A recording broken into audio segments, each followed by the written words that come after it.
우리 같이 하나님 말씀 보겠습니다.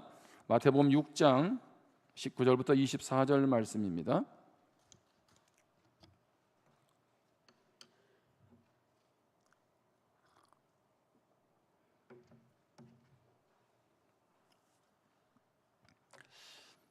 제가 봉독하겠습니다. 너희를 위하여 보물을 땅에 쌓아두지 말라.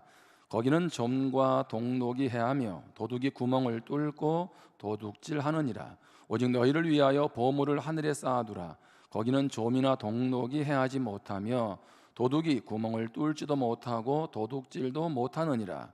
내 보물 있는 그곳에는 내 마음도 있느니라. 눈은 몸의 등불이니 그러므로 내 눈이 성하면 온몸이 밝을 것이요 눈이 나쁘면 온몸이 어두울 것이니 그러므로 내게 있는 빛이 어두우면 그 어둠이 얼마나 더하겠느냐. 한 사람이 두 주인을 섬기지 못할 것이니 혹 이를 미워하고 저를 사랑하거나 혹 이를 중히 여기고 저를 경히 여김이라. 너희가 하나님과 재물을 겸하여 섬기지 못하느니라. 아멘. 우리 지난주에 이어서 이제 2주째 품이 있는 그리스도인에 대해서 나누고 있습니다. 품이라는 것은 뭘까요? 품이, 지난 시간에 나누었지만 인간이 마땅히 지켜야 될 태도, 바로 그것이 품위입니다. 그러면 품이 있는 그리스도인이란 어떤 사람일까요?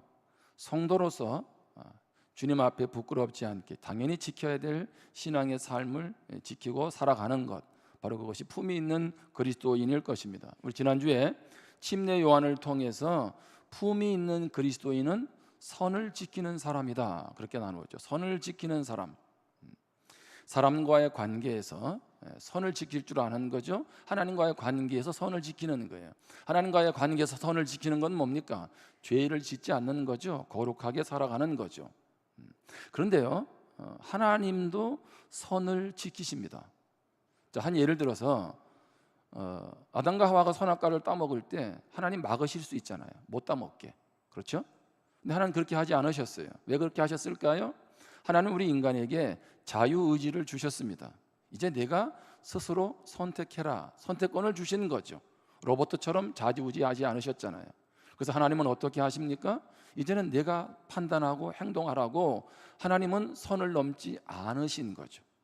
여러분, 그렇게 보면 우리에게 주신 하나님의 그 은혜와 축복은 놀랍습니다. 그렇다면 부자는 그 품위를 어떻게 유지해야 될까요? 부자, 돈 있는 사람, 돈 있는 사람은 그 품위를 어떻게 유지할까요?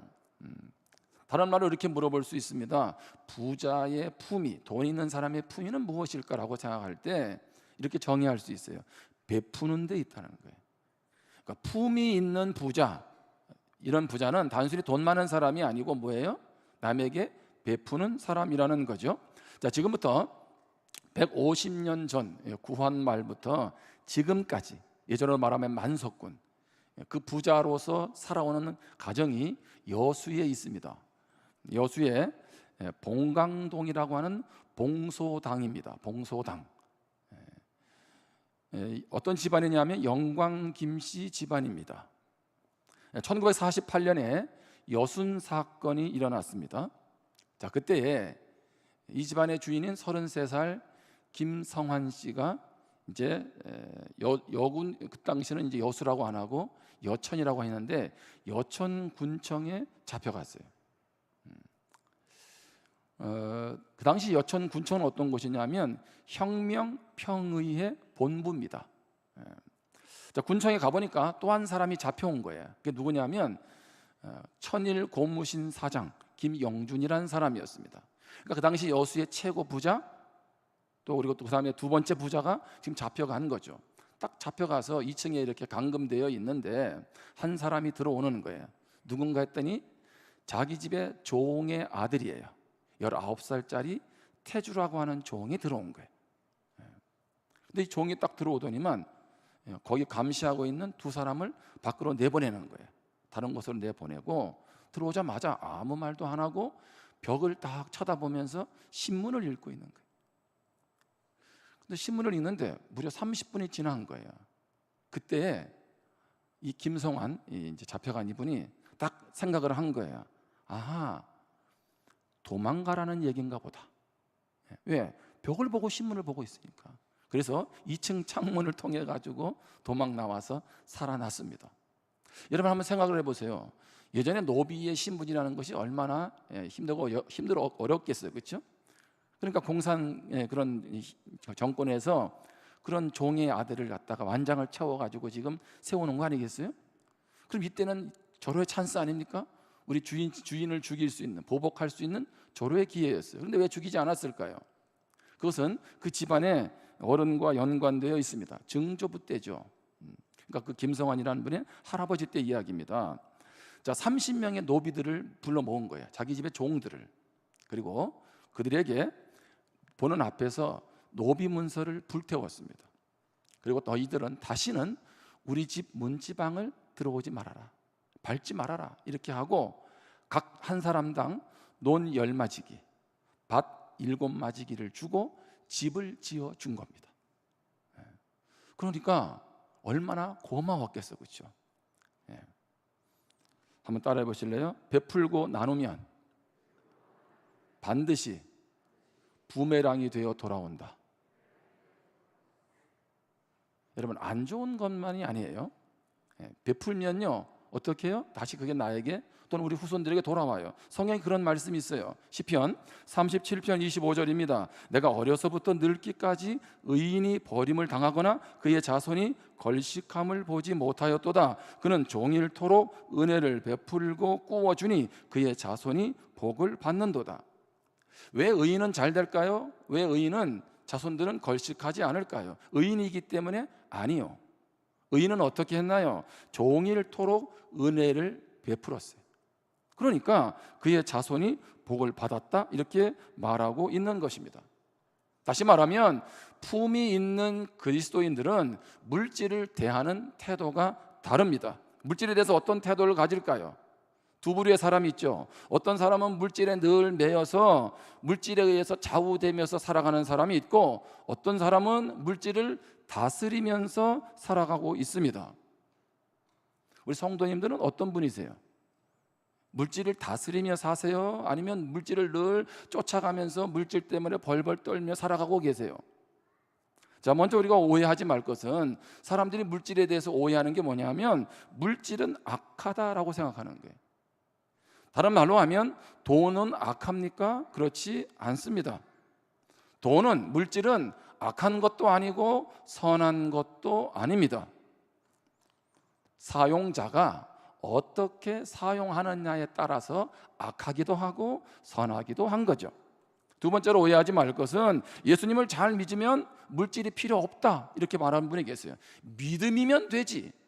예? 여러분, 믿음이 중요하지 않다는 얘기가 아니죠. 예수 믿으면 돈이 필요 없나요? 그렇지 않습니다. 그러면 돈이 필요 없다면 예수님은 주기도문을 통해서 일용할 양식을 위해서 기도하라, 이 말씀은 하시지 말아야 되는 거죠.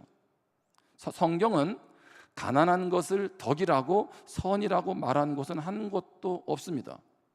아브라함도 이삭도 야곱도 잘 보시면 다 부자입니다. 그러니까 예수 믿으면 무조건 부자 된다, 그런 말은 아니죠. 여러분, 기독교는 무소유를 주장하는 것이 아니에요. 소유물이 있음에도 불구하고 이 주인이 내가 아니라 하나님이라고 고백하는 사람들이죠. 그러므로 품이 있는 그리스도인은 물질의 주인이 하나님이라고 고백합니다. 다시 이야기합니다. 품이 있는 그리스도인은, 성도다운 성도는 물질의 주인이 내가 아니라 하나님이라고 인정한다는 것입니다.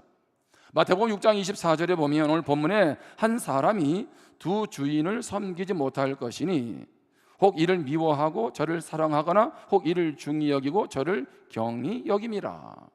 너희가 하나님과 재물을 겸하여 섬기지 못하느니라. 자, 이 말씀을 잘 보면 두 주인이 등장하죠. 그런데 한쪽을 미워하고 저를 사랑하거나 한쪽을 중히 여기고 이렇게 할 수가 없다는 거예요. 그렇죠? 여기 보면 여기 경히 여긴다는 말은 무관심하다는 말이죠. 자, 하나님과 재물을 겸하여 섬기지 못하느니라, 이 말은 무슨 얘기입니까? 하나님과 재물을 겸하여 섬기는 것은 잘못된 것이다, 이렇게 말하는 게 아니에요. 다시 얘기합니다. 하나님과 재물을 겸하여 섬기는 것은 잘못됐다는 말이 아니라 불가능하다는 얘기예요. 그 말 자체가 뭐예요? 성립이 안 돼요. 다시 말하면 나는 하나님도 주인, 물질도 주인. 그 말은 무슨 얘기예요? 내 인생의 주인은 누구다? 물질이다. 지금 그런 얘기를 말하고 있는 거죠. 나치를 반대해서 사형언도를 받았던 독일의 본헤퍼라고 하는 신학자가 그런 말을 했습니다. 우리의 마음은 모든 사랑으로 헌신할 단 하나를 위한 자리를 가지고 있다. 우리 안에는 단 하나의 자리만 가지고 있대요. 사랑으로 헌신할. 그러므로 우리는 오직 한 분 하나님께만 충성할 수 있다. 여러분, 재물은 필요합니다. 반드시 소유해야 합니다. 그럼에도 불구하고 재물을 숭배해서는 안 됩니다. 오늘 여기 본문 6장 24절에서 재물, 우리가 잘 아는 것처럼 여기서 재물이라는 원어는 만몬이에요. 만몬. 만몬은 뭡니까? 신이라는 얘기죠. 자, 이 만몬이 원어에서 어디에서 왔나를 봤더니 만몬의 뜻이 신뢰한다는 거예요. 신뢰한다. 다시 말하면 재물이 내 인생의 주인이라는 얘기는 뭐예요? 나는 재물을 신뢰한다는 거죠. 우리는 하나님을 신뢰해야 하는데 뭐예요? 돈을 신뢰한다는 거예요. 여러분, 오늘 현 시대를 볼 때, 아니요, 역사적으로 가장 무서운 신이 있어요. 가장 강력한 신. 그게 뭘까요? 세상에서 말하는 우상보다도 더 무서운 신이 있어요. 제가 볼 때 그게 뭐냐면 만몬신이야. 만몬신. 돈을 신뢰하는 거죠. 그래서 재물을 의지하고 재물이 전부다고 생각하고 돈에 매여 살아가는 사람들이 다 뭐예요? 만몬교 신도들이야. 만몬교 신도들. 돈 벌기에 바빠서 예수를 믿지 못하고 돈 버는 일에만 몰두해서 신앙을 거부하고, 이런 사람은 어떤 사람이에요? 종교가 없는 사람이 아니고 만몬교 신도라는 거예요. 그러니까 교회 안에도 예수님이 나의 주인입니다 라고 하면서 뭐예요? 만몬교를 섬기며 살아가는 사람들이 많이 있다는 것입니다. 제 말을 오해하지 말고 들으세요. 물질이 주인 되어도 됩니다. 무슨 얘기입니까? 물질이 주인 되어도 돼요. 주인으로서 역할을 충분히 할 수 있다면. 근데 제가 한 번씩 그런 얘기 하잖아요. 물질로 여유가 있어서 집을 살 수 있어요. 근데 안전을 담보할 수 있나요? 안타까운 얘기지만 지진으로 인해서, 그렇죠? 그 집이 다 날아가잖아요. 좋은 차, 돈이 있어 살 수 있어요. 근데 사고 안 나는 것도 돈으로 해결할 수 있나요? 사고 수습은 할지 모르지만 좋은 침대 돈 주면 살 수 있어, 그렇죠? 그런데 거기에서 숙면을 취하는 것까지도 돈으로 되냐는 거예요. 돈이 있으면 안 죽나요? 다 놓고 가는 것 우리는 잘 알고 있지 않습니까? 그렇게 보면 물질은 절대 주인이 될 수도 없고 주인이 되어서도 안 된다는 것입니다. 물질이 사람이 섬기는 신앙이 되는 순간부터 하나님을 신뢰할 수 없고 하나님을 경히 여기게 됩니다. 다시 말하면 하나님을 무시하게 되고 하나님에 대해서 무관심하게 대우하면서 살아가게 된다는 것입니다. 그러면 성도님들 중에 나는 물질이 주인입니까? 하나님이 주인입니까? 라고 할 때 나는 돈이 주인입니다 라고 하는 사람 한 사람도 없어요. 제가 물어보겠습니다. 우리 성도님들의 주인은 돈인가요? 하나님인가요? 마스크 써가지고 우물우물 하시는데, 사람들은 다 얘기를 해요. 하나님이 내 인생의 주인이라고. 그럼 제가 두 가지를 한번 물어볼게요. 자, 물질을 버는 과정을 보면 내가 주인인지 하나님이 주인인지를 알 수 있어요. 무슨 얘기냐 하면 물불을 안 가리고 돈을 버는 데 집착한다면 주인은 누구예요? 주인이 물질이라는 거죠. 하나님이 인정하시는 방법으로 돈을 벌어야 돼요. 남의 눈에, 남의 가슴에 피눈물 흘리게 하면서 나쁜 짓 해서 버는 돈, 그거 하나님이 뭐예요? 기뻐하지 않죠. 죄를 지으면서 버는 돈, 그건 뭐예요? 그럼에도 불구하고 그런 방법으로 돈에 집착하고 있다면 그거는 무엇입니까? 나의 주인이 하나님이 아니라는 얘기죠. 자, 예수 믿으면서 돈을 어디에 쓰느냐를 보면 내 주인이 뭔지를 알 수 있습니다. 자, 물질을 어디에 쓰느냐에 따라서 예를 들면 뭐 가족을 위해서도 쓸 수 있고 필요한 것들을 위해 쓸 수 있죠. 그런데 나만을 위해서 쓰고 있다면 나는 여전히 뭐예요? 주인이 하나님이 아니라 물질이라는 거죠. 요한일서 3장 17절에 보면 누가 이 세상의 재물을 가지고 형제의 궁핍함을 보고도 도와줄 마음을 닫으면 하나님의 사랑이 어찌 그 속에 거하겠느냐. 자, 내가 어느 정도의 물질을 가지고 있으면서 어려운 이웃들을 향해서 마음을 닫아버리면 정말 그 사람의 주인이 하나님 맞느냐는 거죠. 디모데전서 6장 10절에 보면 돈을 사랑함이 일만하게 뿌리가 되나니 이것을 탐내는 자들은 미혹을 받아 믿음에서 떠나 많은 근심으로써 자기를 찔렀도다. 아까 얘기했죠. 돈은 선한 것이나 악한 것이 아니라고. 돈이 문제가 아니죠. 돈을 사랑하면, 탐욕에 빠지면, 거기에 집착하게 되면 어떻게 해요? 하나님께로부터 멀어지게 되고 결국은 돈에 의해서 무너지게 된다는 것입니다. 그렇다면 물질이 주인이 하나님입니다 라고 고백하는 사람들의 삶은 어떨까요? 첫 번째는 물질에 대한 청지기 자세를 갖습니다.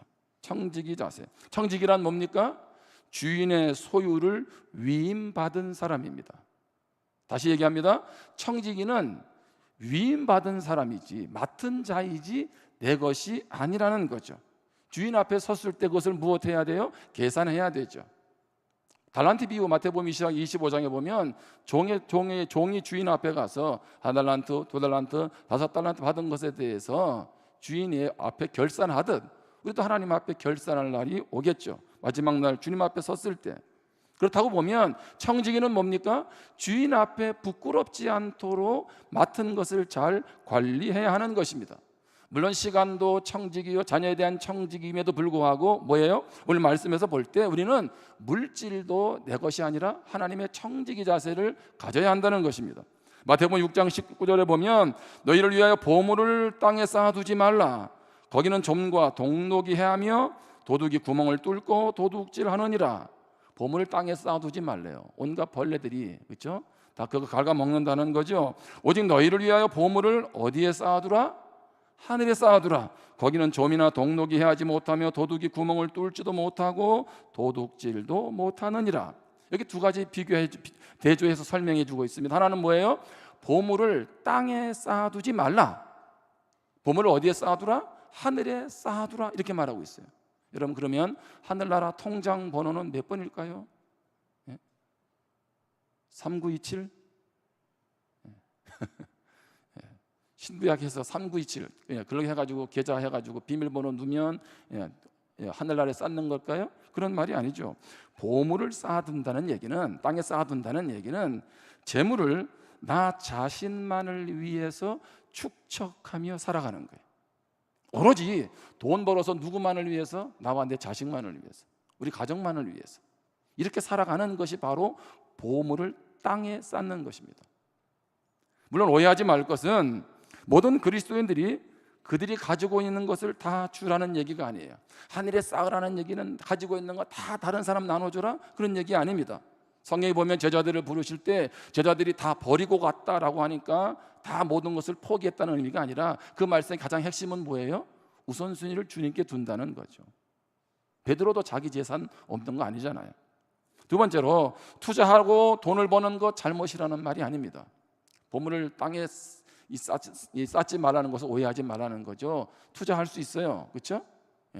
또 뭐예요? 돈을 벌기 위해서 이렇게 저금도 하는 거 잘못된 거 아니에요. 세 번째, 절약하는 거 잘못 아닙니다. 네 번째, 삶에 좋은 것을 향유하는 것. 다시 말하면 가지고 있는 재물을 가지고 즐겁게 여행도 갈 수 있고 가족들이 쓸 수도 있잖아요. 오늘 당장 가정 예배 드리고 나면 또 돈을 쓰는 거, 가족들과 함께하는 거 즐거운 거예요.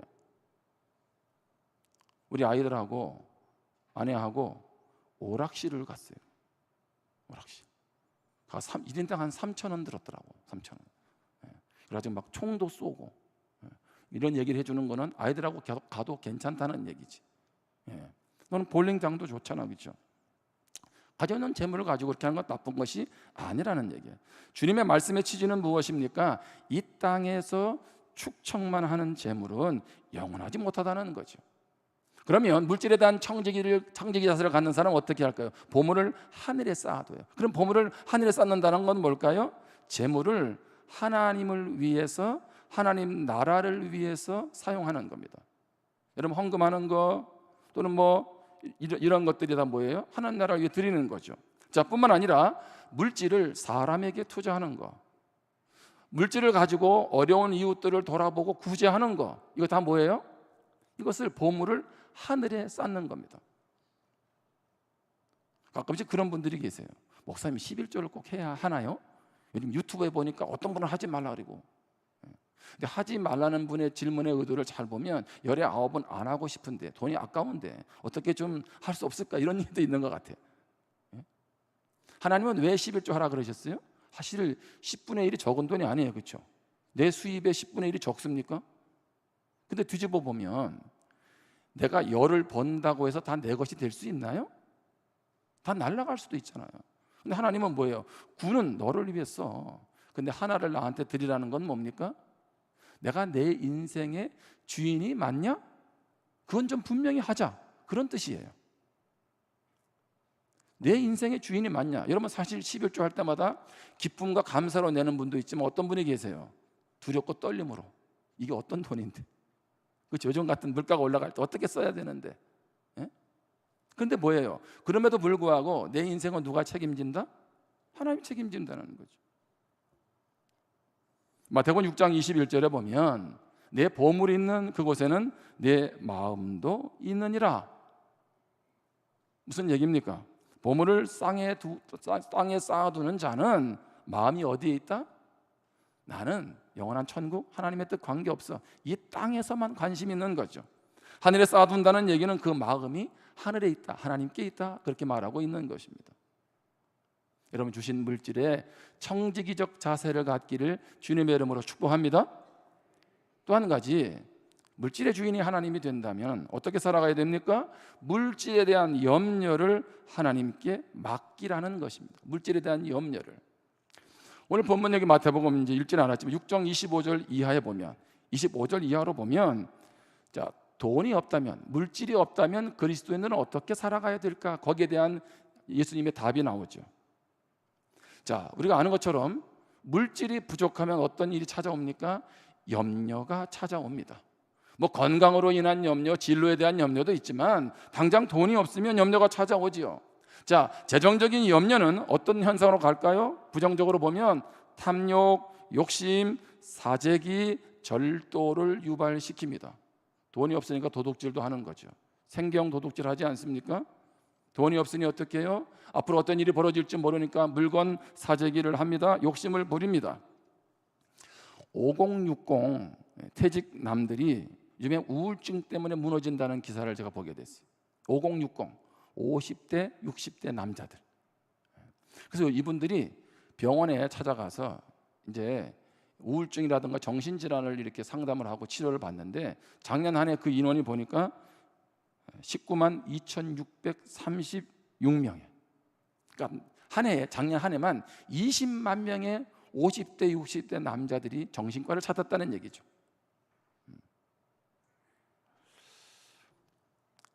부인이 세상을 떠나고 또 이혼을 했다든가 해서 어떻든 홀로 사는 50대, 60대 장년 남자가 몇 명인가 봤더니 115만 8,164명입니다.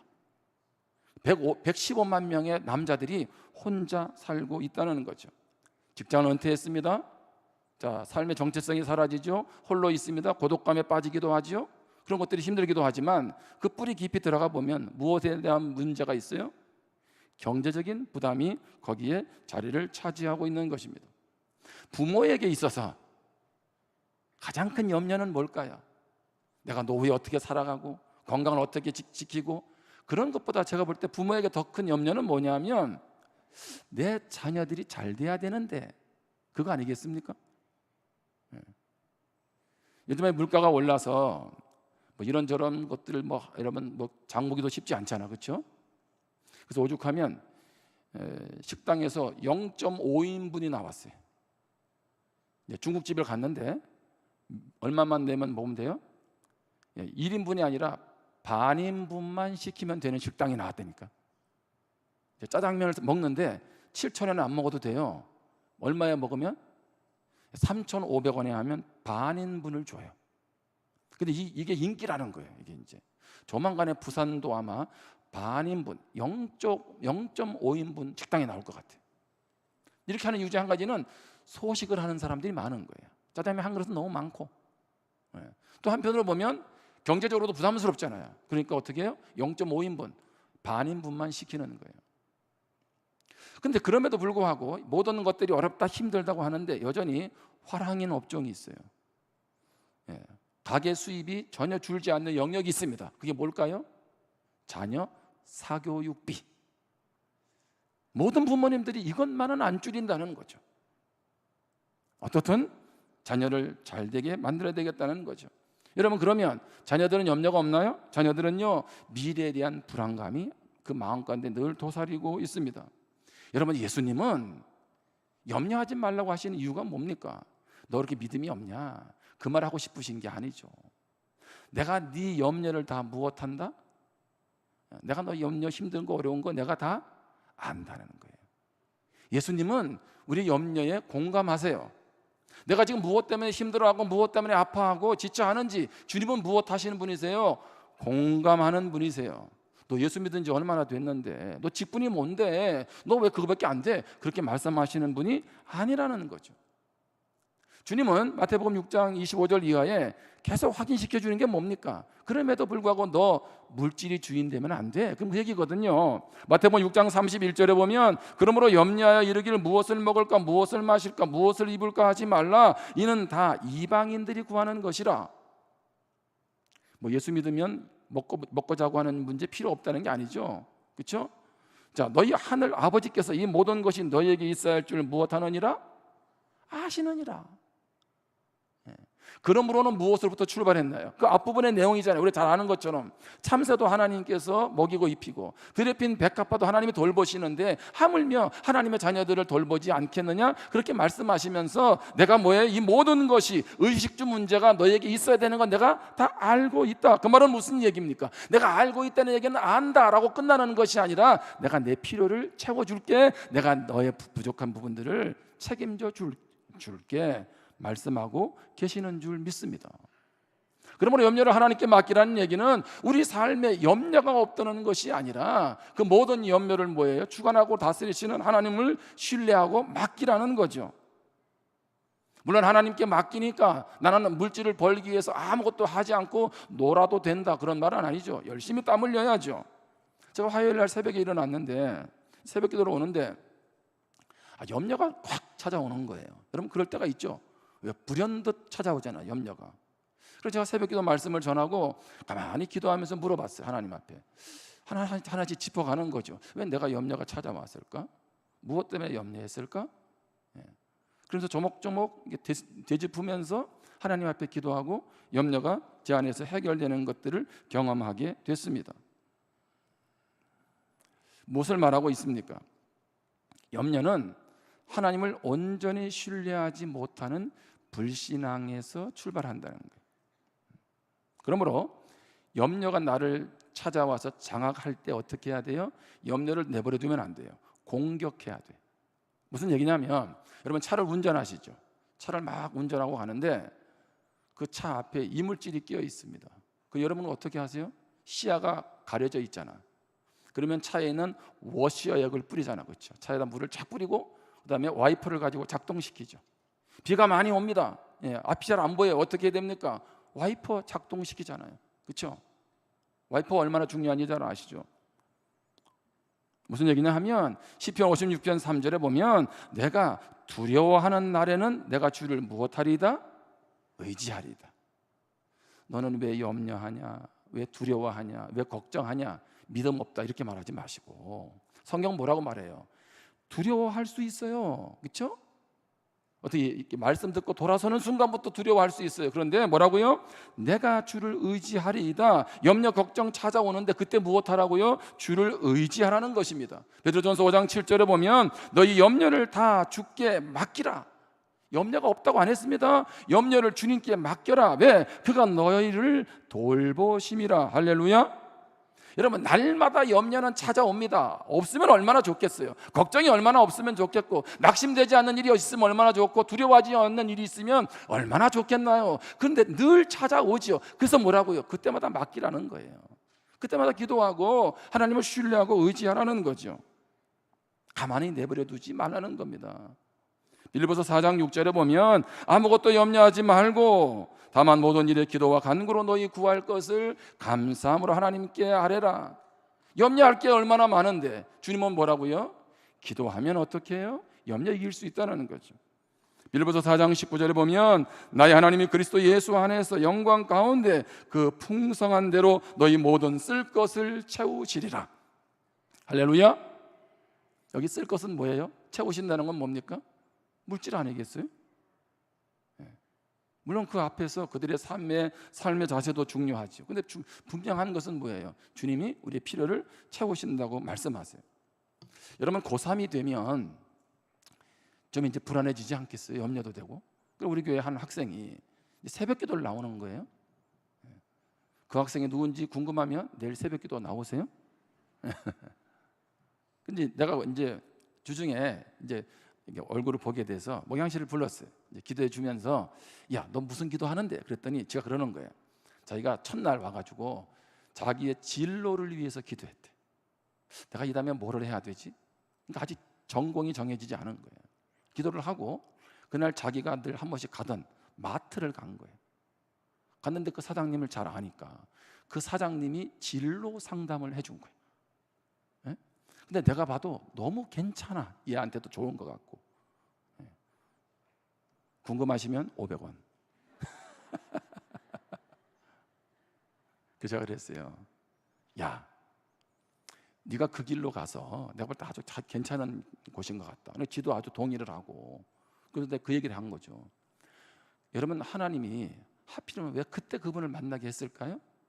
바로 그때 안 만날 수도 있잖아, 그렇죠? 내가 귀하게 여긴 건 뭐냐면 하나님을 의지했다는 거죠. 그렇죠? 그러면 그의 앞길을 누가 인도해 가세요? 하나님이. 자, 이스라엘 백성들을 누가 출애굽시켰나요? 1번 모세, 2번 하나님.